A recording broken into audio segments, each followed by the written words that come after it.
বুঝুন পশ্চিমবঙ্গের বুকে কি ভয়ঙ্কর খেলায় নেমেছে এই ক্যানিং পূর্ব বিধানসভার তৃণমূল কংগ্রেসের গুন্ডারা। মুখ্যমন্ত্রী জানা সত্ত্বেও এই শওকত মোল্লাকে আরও পোস্ট আর বেড়ে চলেছে। আমাদের ওপর যত আক্রমণ নামিয়ে নিয়ে আসছে তার পদোন্নতি হচ্ছে। এর আগে কি দেখতে পেলাম আমরা, তানাকে বোম এবং বন্দুকে রাজনীতি করার জন্য তাকে দোষণ পোষণ করেছিল। সেই ব্যক্তিকে আবার এই রাজ্যের মানে এই রাজ্যের আবার তাকে পদোন্নতি করার জন্য সাধারণ সম্পাদক করেছে। এবং হ্যাঁ বৌমা, ছোট বৌমা ওই স্বামী, এই ছোট বছর 1.5 বছর 1 মাস হয়েছে বাচ্চা। এই দেখুন গোলা টিপে ধরেছে, গোলা হাত ধরে টেনে নিয়ে গেছে। এই যে হাতের পুরো দাগ পুরো একদম। 4টে 4:30 সময় পেটে লাথি মেরেছে, গোলা টোলা ধরে পুরো গোলা টিপে ধরেছে। চুল 4:30 সময় সিজার এক মাসের বাচ্চা। ওই তো ওখানে গ্রামের মেয়েরা গইরা লাথি মেরেছে পেটে। ফুলে গেছে। হ্যাঁ, ওই ছেলেকে ছাড়াতে গেতে ওকে পুরো গোলা টিপে ধরে রাস্তায় টিপে ধরে গেছে 3 জনে। ওকে ছাড়াতে গেতে এইসব এরকম মেরেছে।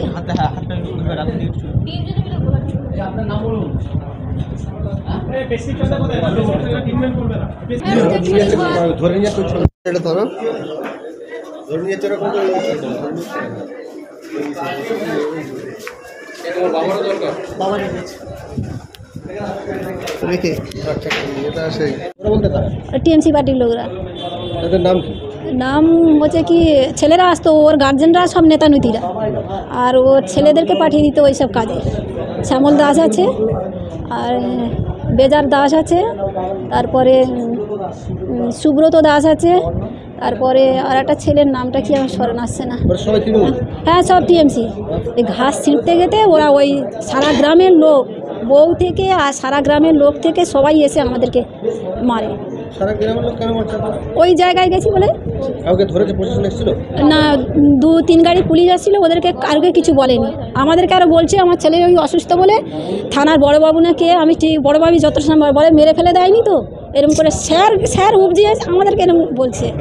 তাহলে এবার বলুন আমরা তাহলে কার আওতায় আমরা বেঁচে থাকবো বলুন আপনারা।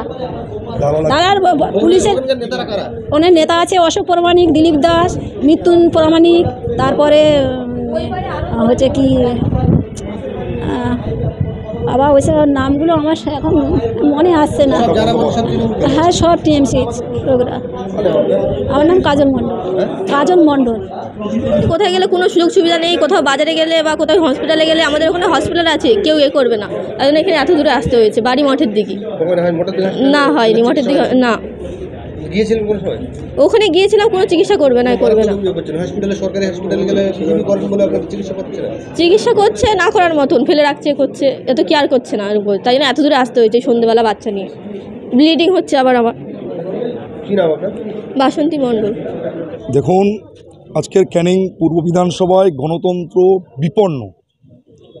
পশ্চিমবঙ্গের সমস্ত স্তরের মানুষ আজকে দেখুক কিভাবে 2021 সাল থেকে যিনি আজকে তৃণমূল কংগ্রেসের রাজ্য সাধারণ সম্পাদক, বর্তমান ক্যানিং পূর্ব বিধানসভার বিধায়ক শওকত মোল্লা, শাহজাহান শেখ চোরাই কারবারে আজকের গ্রেপ্তার, তার ডান হাত হোসেন শেখের নেতৃত্বে ক্যানিং পূর্ব বিধানসভায় আজকের গণতন্ত্রকে হত্যা করছে গোলা টিপে তৃণমূল কংগ্রেসের দুষ্কৃতী বাহিনী।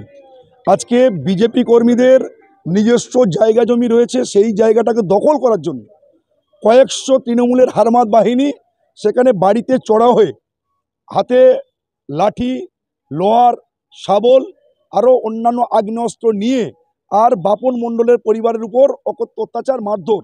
বুঝুন পশ্চিমবঙ্গের বুকে কি ভয়ঙ্কর খেলায় নেমেছে এই ক্যানিং পূর্ব বিধানসভার তৃণমূল কংগ্রেসের গুন্ডারা। বিগত দিনে এই দিগন্তবাবুর নেতৃত্বে একদম অদক্ষতায় কয়েকটি পরিবারকে খুন হতে হয়েছিল। এখনো পর্যন্ত সেই সমস্ত দুষ্কৃতীরা গ্রেপ্তার হয়নি। বাপন মণ্ডলের বাড়িতে আজকের যে কোনো মানুষকে খুন হতে হতো, সেই জায়গায় দাঁড়িয়ে তাদেরকে গ্রেপ্তার না করে আজকে ওখান থেকে গাড়ি ঘোড়া কেউ দিচ্ছে না। মঠের দিকে যে হসপিটালটা, সেটাও তৃণমূল কংগ্রেসের লোকাল পার্টি অফিস, সেখানেও ভালো ট্রিটমেন্ট হয় না। আমরা ক্যানিং থেকে গাড়ি পাঠিয়ে আহত ব্যক্তিদেরকে আজকের নিয়ে এসেছি ক্যানিং হসপিটালে। আমরা প্রশ্ন করতে চাই, এই রাজ্যের একজন মহিলা মুখ্যমন্ত্রী, মমতা বন্দ্যোপাধ্যায় তার যে সাঙ্গপাঙ্গ আজকে রয়েছে করতে চাইছি। আর কতগুলো মানুষকে আপনারা হত্যা করলে আর ঘরবাড়ি লুটপাট করলে নিজস্ব জায়গা জমি আজকে দখল করে নিলে এই পশ্চিমবঙ্গের মুখ্যমন্ত্রী মমতা বন্দ্যোপাধ্যায় আজকে শান্ত হবে। বড় একটা প্রয়াস চালাচ্ছে ক্যানিং পূর্বের বিধানসভায় শওকত মোল্লা এমএলএ মহাশয়। সেই শওকত মোল্লাকে আমরা আগের একটা চরিত্র, একটা রূপ কী দেখেছিলাম, যে মাননীয় মুখ্যমন্ত্রী 2009 থেকে 10 সালে জীবনতলার বুকে তৃণমূলের হয়ে যখন প্রচারে গিয়েছিল তখন তাকে বাঁশ পেটা করে তাড়িয়েছিল জীবনতলা থেকে। সেই দুষ্কৃতী শওকত মোল্লা তার দুষ্কৃতী বাহিনীর দ্বারা আজকের বিজেপি দলের কর্মী, আমাদের বিজেপি পার্টির কর্মীরা আক্রান্ত হচ্ছে। আমি আপনাদের মাধ্যমে বলতে চাই, এই সমস্ত দুষ্কৃতীরা সিএম জানা সত্ত্বেও, মুখ্যমন্ত্রী জানা সত্ত্বেও এই শওকত মোল্লাকে আরও পোস্ট আর বেড়ে চলেছে। আমাদের ওপরে যত আক্রমণ নামিয়ে নিয়ে আসছে তার পদোন্নতি হচ্ছে। এর আগে কি দেখতে পেলাম আমরা, তাকে বোম এবং বন্দুকের রাজনীতি করার জন্য তাকে দোষণ পোষণ করেছিল। সেই ব্যক্তিকে আবার এই রাজ্যের এই রাজ্যের আবার তাকে পদোন্নতি করার জন্য সাধারণ সম্পাদক করেছে। আপনারা দেখতেই পাচ্ছেন, সেটা নিয়ে আপনার বিভিন্ন রকমের কার্তুজ নিয়ে, তারা বোমাগুলি নিয়ে, এই কিছু না, এই আজকে সকালে আমি দেখলাম যে এই আমাদের বিবাদীবাগ চত্বরে দ অ্যান্ড কোম্পানি বলে একটা কোম্পানি আছে যারা বন্দুক আপনার ইয়ে করে, বিক্রি টিক্রি করে, বন্দুক কাছে বিক্রি করে, তাদের সাথে এটা নাকি হাত করে এই দুষ্কৃতীরা ওখান থেকে কার্তুজ বন্দুক এসব বার করে তারা এই নাশকতামূলক কাজকর্ম চালাচ্ছে। তাদের মধ্যে কেউ এরকম ধরনের ঘটনা ঘটিয়েছে কিনা সেটা তদন্ত সাপেক্ষ। হয়তো এখানে দাঙ্গা লাগানোর একটা পরিস্থিতি তৈরি করার জন্যই আর কি এটা করানো হয়েছে, পরিকল্পিতভাবে এটা করানো হয়েছে আমার যদি মনে হচ্ছে। এটা তদন্ত হলে এটা স্পষ্ট হবে যে আদৌ এর পেছনে কারা আছে, কার ইন্ধন যোগেছে, কে করিয়েছে, কাকে দিয়ে করিয়েছে, কেন করিয়েছে, সমস্ত কিছু তদন্ত সাপেক্ষ।